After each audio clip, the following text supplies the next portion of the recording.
If you are developing a question or comment, you could begin moving toward a microphone.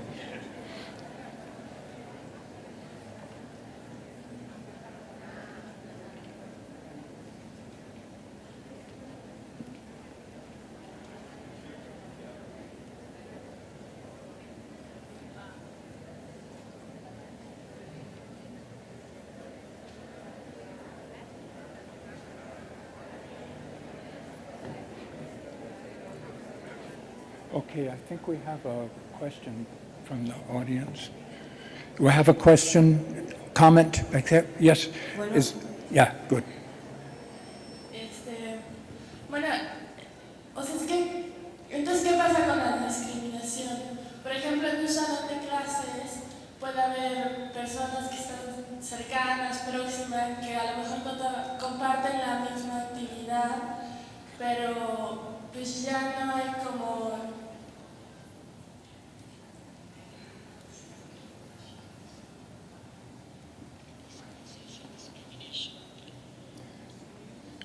I didn't get my earphone turned on enough. Could you repeat the translation? Okay. ¿Qué pasa con la discriminación? Por ejemplo, en un salón de clases puede haber, hay personas que están cercanas, que comparten la misma actividad, pero aún así no hay intersubjetividad, no hay afinidad, hay rechazo, hay exclusión, agresión. ¿Qué pasa? O sea, ¿por qué se rompe esta dinámica?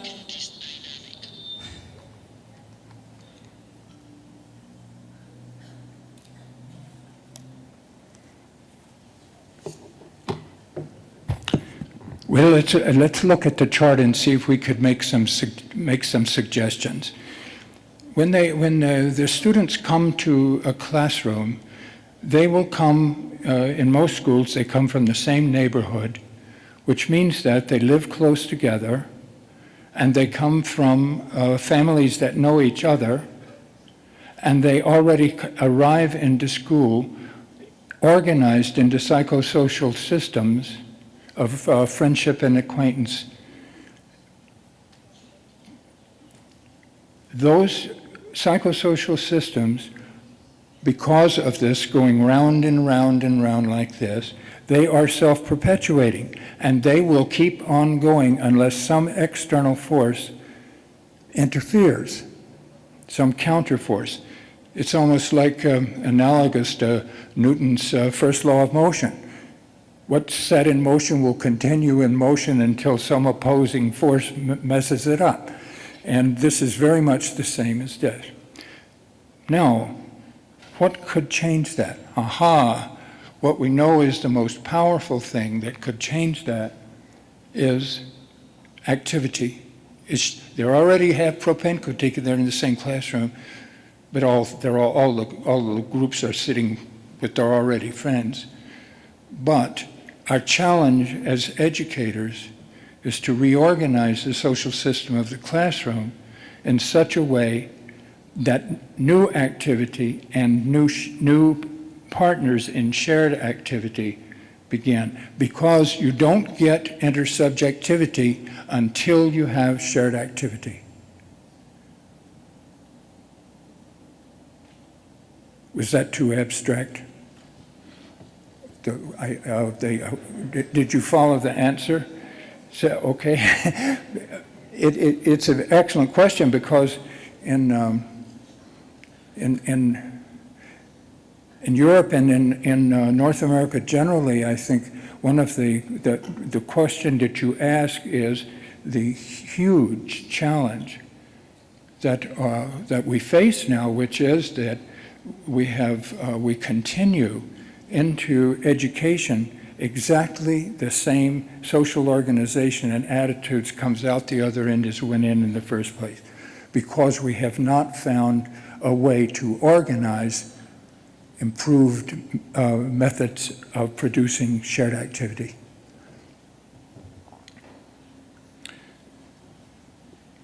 Okay, do the next slide. Yo quiero hacer una pregunta, doctor. Oh, yes, good, thank you. Creo que estamos aquí ante un problema fundamental. la civilización occidental. De algún modo, ahora sí que sembrado, en cierto modo, en el seno de esas relaciones, el individualismo. Por lo tanto, digamos, esas redes de las que usted habla, me parece que tienen que vincularse con una experiencia casi existencial, ¿verdad? Por ejemplo, en las escuelas, la primera lección que se enseña es el individualismo. Entonces, ante eso, ¿cuál es el sustento que usted nos puede dar para que podamos entender las redes sociales? Le quiero contar una experiencia. Estando en la universidad, la maestra estaba dando la clase y dos compañeros estaban haciendo alboroto. Entonces yo le dije a la maestra, o ellos o nosotros. ¿Y qué sucedió? Estos muchachos pues me la agarraron. Pero entonces yo tomé una decisión. Le dije a uno de ellos, que era obviamente más robusto que yo, ¿qué te parece? Nos damos, pero después hablamos. ¿Qué sucedió? No, ¿cómo crees? Entonces, ¿qué sucedió? Se dio el vínculo. ¿Qué sucedió con este muchacho? Venía a solicitarme trabajos, compartí con él, hicimos lo que usted dice, ¿verdad? Los vínculos. Pero ¿quién y cómo generar vínculos?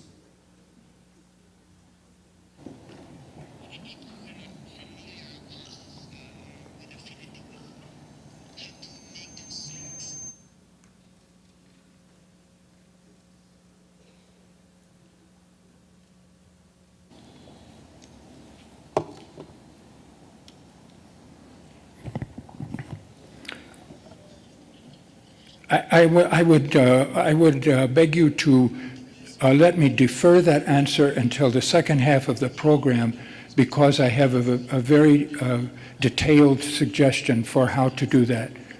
It involves really a great reorganization of classrooms and of the educational and school work environment. Now I just want to make one comment. There are in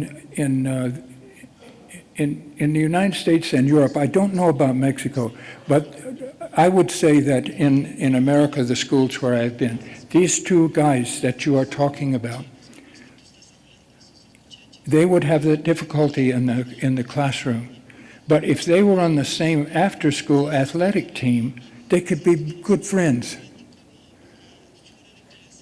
So one of the things that has great ironies is that when you get cross-cultural, cross-racial, cross-language group feelings of affinity and beginning to do things together, that happens in after-school events, clubs, projects, athletic competition. People that ordinarily would have nothing to do with each other would never know each other, and develop enormous degrees of intersubjectivity because they engage in shared activity, a shared similarity of influence coming from the coaches and from each other. So what the short answer to your question is, what we need to do is make classrooms more like football practice. Of course, we don't have to have the ball in the room. But I will talk about that at some length at the second half. Is that the questions for now? One more.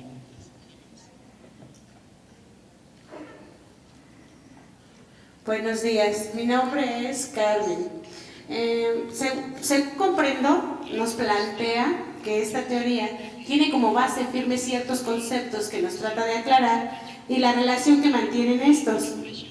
La pregunta en torno a lo que voy a hacer es, estoy de acuerdo, se forman estos grupos, este es un círculo dinámico con el cual se van a conformar estos grupos, estas redes, estos sistemas, que como sistemas yo lo veo dinámico, psicosociales. Mi pregunta es en torno a, si se van a formar estos a partir de las características de los propios sujetos, ¿Cómo descubro o cómo se puede descubrir? Porque pienso que un concepto que tiene central usted en la teoría es la influencia. ¿Cómo se descubren las consecuencias o efectos que han sido provocados por las influencias que yo asumo o que ejerzo en ese grupo o en ese sistema?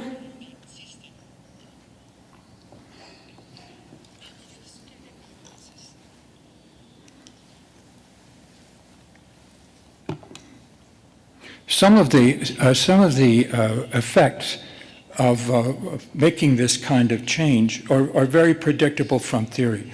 Others of it is hard for me to respond to because it is very specific to different other dimensions: the age of the participants, the subject matter, the setting of the school itself.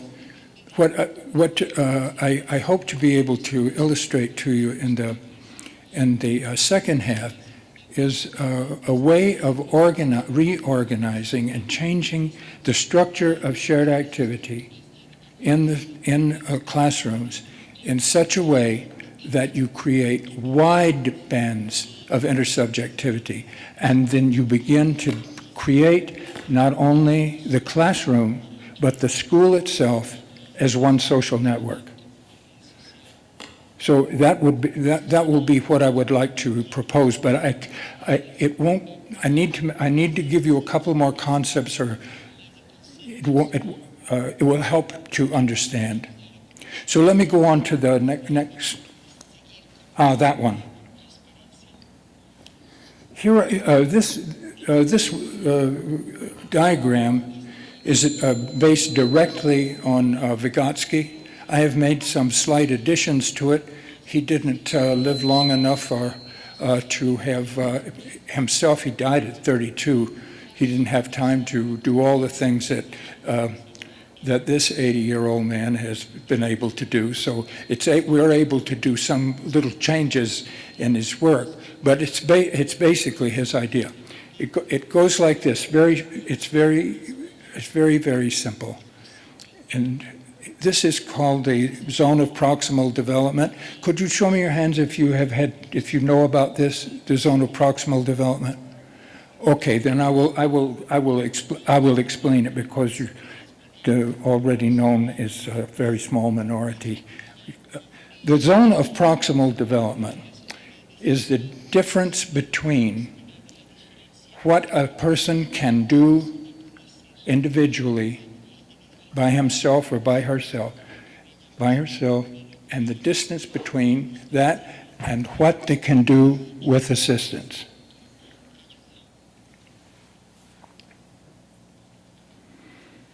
So we think about that for a minute. Someone is learning a new task, a new thing. Doesn't really matter what. And when you begin, you can't do you don't even know what it is. You can't do anything. So you have the zone of proximal development is huge.